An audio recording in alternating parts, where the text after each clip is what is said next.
Solve गर्दाखेरि चाहिँ simple तरिकाले सल्भ गर्दैछौँ। यो एससी एक्जामिनेसनमा पनि धेरैपल्ट सोधिसकेको क्वेसन हो हैन। अब यसलाई सल्भ गर्ने क्रममा चाहिँ हामीले कसरी सल्भ गर्ने भन्दाखेरि सबभन्दा पहिले 1 + x + x² र 1 - x + x² लाई एज अ एलसीएम रूपमा हामीले लिनुपर्छ। अब यहाँ हेर्नु त 1 + x + x² र 1 + x + x² म्याच भयो। रिमाइनिङ के बाँकी रह्यो त 1 - x + x² बाँकी रह्यो। यो 1 - x + x² ले 1 सँग मल्टिप्लाई गर्ने। अब मल्टिप्लाई गरिराख्दाखेरि यहाँ के आयो 1 - x + x² आयो। अब यहाँ त माइनस साइन दिएको छ हैन, यहाँनिर हामीले माइनस लेख्नुपर्छ।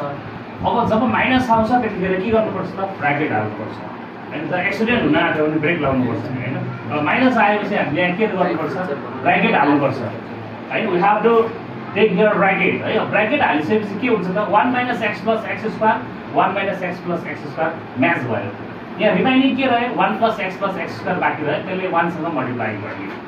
1 + x + x² यहाँ हामीले लेख्न सक्छौँ -2x / 1 + x² + x⁴ हुन्छ हैन। अब यस पछाडि गएर चाहिँ हामीले यहाँ के गर्न सक्छौँ 1 - x + x²। अब यो ब्र्याकेटलाई हामीले ओपन गर्ने, ब्रेकिङ द ब्र्याकेट्स हियर। अब हामीले यसको ब्र्याकेट ओपन गर्दाखेरि के हुन्छ -1 ले माइनसले 1 सँग मल्टिप्लाई गर्ने -1 भयो, प्लस माइनस माइनस x भयो, प्लस माइनस माइनस x² भयो डिभाइडेड बाई। अब भनेको हामीले 1 + x² लाई अगाडि ल्याउने 1 + x² लाई र x लाई चाहिँ के गर्छौँ हामीले अलिकति पछाडि लान्छौँ, किनभने यसलाई फर्मुलामा कन्भर्ट गर्न सजिलो होस् हैन। फर्मुलामा लान सजिलो होस् भनेर a + a - b को फर्मुला बनाउनको लागि हामी यहाँ के गर्छौँ त हैन ट्राई गर्छौँ। फेरि हामीले यहाँ के लेख्छौँ त फेरि हामीले चाहिँ यहाँ लेख्दाखेरि 1 + x² लाई अगाडि लेख्छौँ, -x लाई हामी के गर्छौँ त पछाडि लान्छौँ।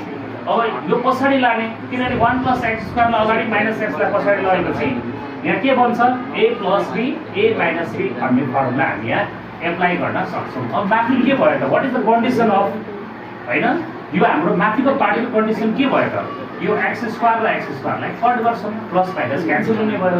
फेरि यो 1 र 1 पनि कट हुने भयो, तर -x र -x त कति हुन्छ त -2x हुन्छ। -2x / 1 + x² + x⁴ भयो। अब यसलाई सल्भ गरिराख्दाखेरि यो हाम्रो तलको पार्टमा के आयो त भन्दाखेरि यो भनेको a + b a - b को फर्ममा छ, जसलाई हामी के लेख्न सक्छौँ a² - b² फर्ममा लेख्न सक्छौँ। सो द्याट यहाँ हामी लेखौँ कि 1 + x² को पनि होल स्क्वायर लेखौँ हैन। 1 + x² रहेर ब्र्याकेट क्लोज गरेर यसको स्क्वायर लेखौँ, होल स्क्वायर लेखौँ, -x को स्क्वायर लेखौँ। यो भनेको a + b a - b यति भनेको a हो, यो b हो, यो यति भनेको a हो, यो b हो। यसलाई फर्मुला कन्भर्ट गर्दा a को स्क्वायर -b को स्क्वायर हुन्छ है। अब माथिपट्टि के हुन्छ त -x - x ले -2x हुन्छ। Then after you can write here -2x / 1 + x² + x⁴।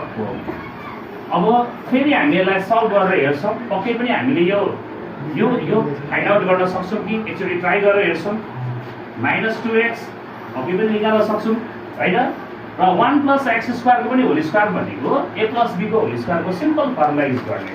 त्यो के हुन्छ 1² + 2 * 1 * x स्क्वायर प्लस x² को पनि स्क्वायर भनेको x⁴ हुन्छ। Then after you can write -x² -2x / 1 + x² + x⁴। अब फाइनली हामीले के लेख्न सकिन्छ इक्वल टु यही न्युमेरिकललाई चाहिँ हामीले यहाँ -2x लेख्न सक्छौँ डिवाइडेड बाई। अब 1 + 2x² बाट x² सब्ट्र्याक्ट गर्यो भने के हुन्छ यो 2x² हो, त्योबाट x² सब्ट्र्याक्ट गर्यो भने 1 + x² मात्र हुन्छ हैन। 1 + x² मात्र हुन्छ। अनि फाइनली प्लस x⁴ लेख्न सक्छौँ। फेरि पनि भनेको हामीले यहाँनिर -2x लेख्न सक्छौँ, -2x divided by 1 + x² + x⁴ भयो हैन। यो बाँकीको पार्टमा के भयो -2x यहाँ आयो इक्वल टु। अब दुईटाको बिचमा इक्वल टु यो आइसके पछाडि अब भनेको हामीले के गर्न सक्छौँ एज अ एलसिएम लिन सक्छौँ। एलसिएम लिँदाखेरि के भयो 1 + x² + x⁴ भयो।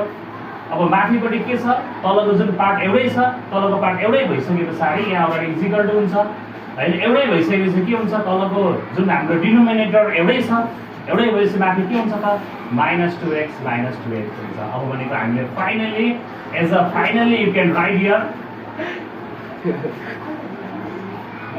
finally we have to write here -4x divided by 1 plus x square plus x to the power 4 as an answer रूपमा लिन सक्छौँ, right?